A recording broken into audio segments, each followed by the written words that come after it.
भारत को गुलाम हुए सैकड़ों साल हो चुके थे। आज़ादी के लिए संघर्ष जारी था।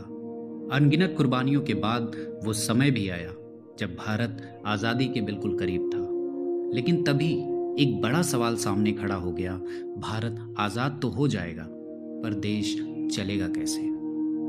देश को चलाने के लिए चाहिए कानून, और कानून बनाने के लिए चाहिए एक मजबूत व्यवस्था।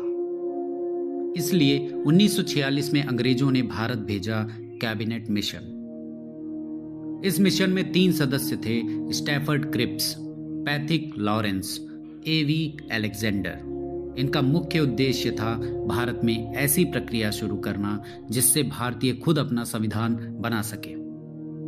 इसके बाद नवंबर 1946 में बनी कॉन्स्टिट्यूएंट असेंबली ऑफ इंडिया, जिसका काम था भारत का संविधान तैयार करना। शुरुआत में इस सभा में कुल 389 सदस्य थे, जो 296 ब्रिटिश भारत से और 93 रियासतों से।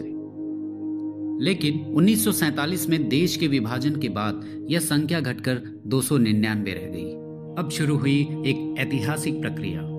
9 दिसंबर 1946 में संविधान सभा की पहली बैठक हुई। इसके अस्थायी अध्यक्ष बने सच्चिदानंद सिन्हा।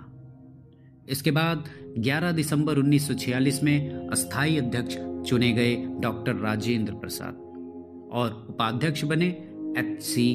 मुखर्जी। 13 दिसंबर 1946 में जवाहरलाल नेहरू ने ऑब्जेक्टिव रिजोल्यूशन पेश किया। इसमें यह तय किया गया, भारत एक संपूर्ण प्रभुत्व संपन्न देश होगा, सभी भारतीयों को समान अधिकार मिलेंगे। फिर आया एक ऐतिहासिक दिन, 15 अगस्त 1947। भारत आजाद हो गया। अब संविधान सभा पूरी तरह स्वतंत्र होकर काम करने लगी। 29 अगस्त 1947 में ड्राफ्टिंग कमेटी बनाई गई।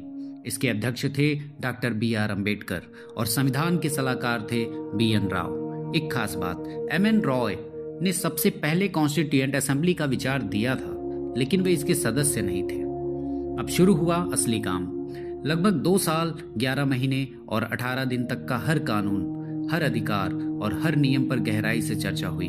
दुनिया के कई देशों से अच्छे विचार लिए गए, लेकिन उन्हें भारतीय परिस्थितियों के अनुसार ढाला गया।